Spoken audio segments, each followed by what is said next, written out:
દેવભૂમિ દ્વારકા જિલ્લાના જામખંભાળિયા વિસ્તારમાં એક ગંભીર અકસ્માતની ઘટના સામે આવી છે, જ્યાં જામખંભાળિયા જામનગર નેશનલ હાઈવે ઉપર કંચનપુર ગામ નજીક એક બાઇક ચાલકે રોડ ક્રોસ કરતા શ્રમિકને અડફેટે લીધો હતો, જ્યાં અકસ્માત એટલો જોરદાર થયો હતો કે જ્યાં વ્યક્તિ ગંભીર રીતે ઘાયલ થવાની ઘટના પણ સામે આવી છે। તો આમોદ શહેરના દહેજ રોડ સ્થિત વોર્ડ નંબર 5 વિસ્તારમાં આમ આદમી પાર્ટી દ્વારા ગુજરાત જોડો જનસભા કાર્યક્રમ યોજાયો હતો, જ્યાં ભરૂચ જિલ્લાના આમ આદમી પાર્ટીના પ્રમુખ પિયુષ પટેલની આગેવાની હેઠળ યોજાયેલી આ જનસભામાં સ્થાનિક નાગરિકોની મોટી સંખ્યામાં હાજરી જોવા મળી હતી।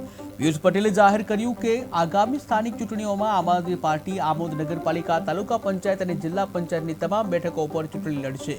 ત્યારે પિયુષ પટેલે ભાજપ અને અપક્ષ પ્રતિનિધિઓ ઉપર ગંભીર ભ્રષ્ટાચારના આક્ષેપો લગાવ્યા હતા અને જણાવ્યું હતું કે શહેરના વિકાસ સ્થગિત છે અને સામાન્ય નાગરિકોની સમસ્યાઓ સામાન્ય નાગરિકો છે આ સમસ્યાનો ભોગ બની રહ્યા છે। સમગ્ર ગુજરાતમાં આમ આદમી પાર્ટીની સદસ્યતા અભિયાન જે અત્યારે ચાલી રહ્યું છે, ત્યારે આજ રોજ આગામી દિવસોને જે ઇલેક્શનોને ધ્યાનમાં રાખી આમોદ નગરપાલિકા વિસ્તારની અંદર વોર્ડ નંબર 5 માં જ્યારે આ ગુજરાત જોડો જે સભાનું આયોજન જે કરવામાં આવ્યું, એમાં ખૂબ મોટી સંખ્યામાં શહેરના આગેવાનો, વડીલો અને યુવાનો અહીંયા હાજર રહ્યા। ત્યારે આજે આ નગરપાલિકા ભાજપના હાથની અંદર છે, ભાજપની સત્તા બેઠી છે, પરંતુ અહીંયા જે અપક્ષ ઉમેદવારી કરી અને જે પેનલો જીતી છે, ત્યારે અપક્ષની ઉમેદવારી કરેલી જે પેનલો છે એ પણ આજે કોઈ સભ્ય ભેગા મળી અને આજે જે સ્થાનિક જે મુદ્દાઓ છે એમાં રોડના મુદ્દા હોય, સ્ટ્રીટ લાઇટના મુદ્દા હોય કે પછી ગટર લાઇનના મુદ્દા હોય કે કચરાના મુદ્દા હોય, આ તમામ મુદ્દાઓ ઉપર મૌન સાધીને બેઠી છે અને ભાજપ સાથે જાણે હાથ મુકાવી અને આ વિકાસ અટકાવવાનું જે કામ કર્યું હોય એવી રીતે જનતાના ખાલી મત લેવાનો ઉપયોગ કર્યો છે। ત્યારે આજે અહીંયા મોટી સંખ્યામાં જે યુવાનો જે અહીંયા હાજર છે, ત્યારે આમ આદમી પાર્ટીની અંદર આ તમામ લોકો એક સંકલ્પ લીધો છે કે આ વખતે એક પરિવર્તનની લહેર આ જે નગરપાલિકા વિસ્તાર છે, નગરપાલિકાની અંદર પણ આપણે ચલાવવી છે।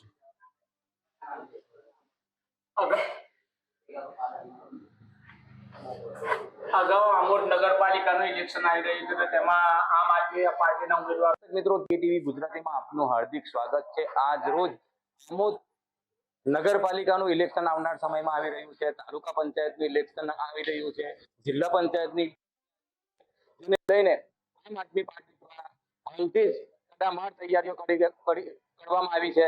જ્યારે આજે વોર્ડ નંબર 5 ની અંદર ખૂબ જ મોટી સંખ્યાની અંદર આજે જે કહી શકાય કે જનસભા રાખવામાં આવી હતી। ગુજરાત જોડો જનસભાની અંદર આજે મોટા ભાગના કાર્યકરો અહીંયા આગળ જોડાયા હતા।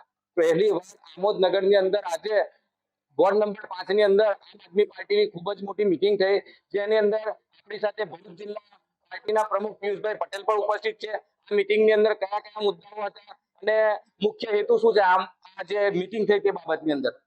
મુખ્ય હેતુ તો એ છે કે જે ગુજરાતની અંદર જ્યારે ભાજપ એમ કહેતી આવી છે કે ત્રીજો પક્ષ જ્યારે અહીંયા ચાલ્યો નથી ને ચાલશે પણ નહીં, એને સાબિત 2022માં ગુજરાતની જનતાએ કરી દીધું છે અને આજે ગુજરાતની જનતાને, યુવા પેઢીને એક નવો વિકલ્પ મળી રહ્યો છે આમ આદમી પાર્ટીનો।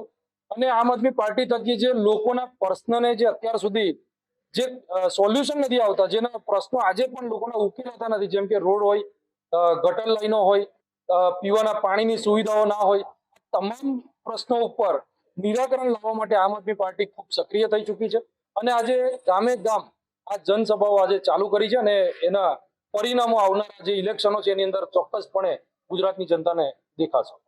આમોદ નગરપાલિકાની અંદર 6 વિસ્તાર છે, તે બધા જ વિસ્તારની અંદર આમ આદમી પાર્ટી લડશે કે પછી કોંગ્રેસ સાથે ગઠબંધન કરવાની છે?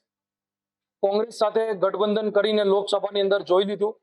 અત્યારે જો કોંગ્રેસ ધારત તો અત્યારે ભરૂચના સાંસદ ચૈતરભાઈ હોત મનસુખભાઈની જગ્યાએ, એટલે આગામી દિવસોની અંદર કોઈ પણ પ્રકારે ગઠબંધન કોંગ્રેસ સાથે કરવાનું થતું નથી અને જે સંયુક્ત સીટો છે 10,000 કરતા વધારે જે સીટો છે, આ તમામ જિલ્લા પંચાયતો, તાલુકા પંચાયતો, નગરપાલિકાઓ તમામની ઉપર સંયુક્ત રીતે આમ આદમી પાર્ટી પોતાના ઉમેદવાર ઉભા રાખશે। ફક્ત નગરપાલિકા પૂરતું જ આમ આદમી પાર્ટીની તૈયારી છે કે પછી જિલ્લા પંચાયત અને તાલુકા પંચાયતમાં પણ આમ આદમી પાર્ટી ચૂંટણી લડવા જઈ રહી છે? જિલ્લા પંચાયતો, તાલુકા પંચાયતો અને નગરપાલિકાઓ તમામ ઇલેક્શનોની અંદર સંયુક્ત રીતે આમ આદમી પાર્ટી ઇલેક્શનો લડે છે। કયા મુદ્દાઓને લઈને આમ આદમી પાર્ટી જનતા વચ્ચે જવાની છે? અમારા મેઇન મુખ્ય મુદ્દાઓ તો એ જ રહેલા છે કે સ્થાનિક જે આપણને જે સુવિધાઓ નથી મળતી, જેમ કે અત્યારે એક બહુ મોટો એક પ્રશ્ન છે કે ગુજરાતની અંદર જે આ લોકો રેશન કાર્ડ અત્યારે બંધ કરવા માટે ગામે ગામ અત્યારે નોટિસો આપી રહ્યા છે. આ જે મુદ્દો છે, સાથે જ રોડ રસ્તાની જે સુવિધાઓ નથી મળતી, એની સાથેની વાત કરીએ તો પીવાનું ચોખ્ખું પાણી નથી મળતું નગરપાલિકા વિસ્તારની અંદર આવ્યા પછી પણ, જ્યારે ગટર લાઈનોની સુવિધાઓ નથી. આ તમામ મુદ્દાઓને લઈને અમે જનતાની વચ્ચે અત્યારે જવા માટે નીકળ્યા છે. હાલની પરિસ્થિતિ જોતા ભરૂચ જિલ્લાની અંદર શિક્ષણની પણ ખૂબ જ મોટી સમસ્યા છે. ઠેર ઠેર શિક્ષકોની ખૂબ જ ઘટ છે. તેને લઈને શું કરશે આમ આદમી પાર્ટી?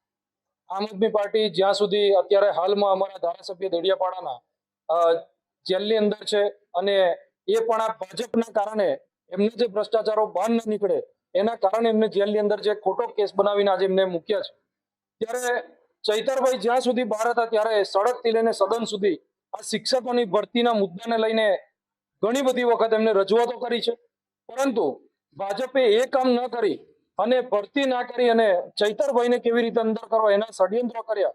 પરંતુ આગામી દિવસોની અંદર જ્યાં પણ લડત લડવાની થશે એ ગાંધી ચિંધ્યા માર્ગે આમ આદમી પાર્ટી તમામ મુદ્દાઓને લઈને જનતાની સાથે ઊભી રહેશે. તો આ હતા ભરૂચ જિલ્લાના પ્રમુખ આમ આદમી પાર્ટીના. તેઓનું કહેવું છે કે તમામ મુદ્દાઓને લઈને આમ આદમી પાર્ટી દરેક જે નગરપાલિકાની ચૂંટણી છે, તાલુકા પંચાયતની ચૂંટણી છે અને જિલ્લા પંચાયતની ચૂંટણી છે, તમામ ચૂંટણીઓ આમ આદમી પાર્ટી દ્વારા લડવામાં આવશે. જાવેદ મલિકનો report, KTV news Gujarati, Amod. મિત્રો,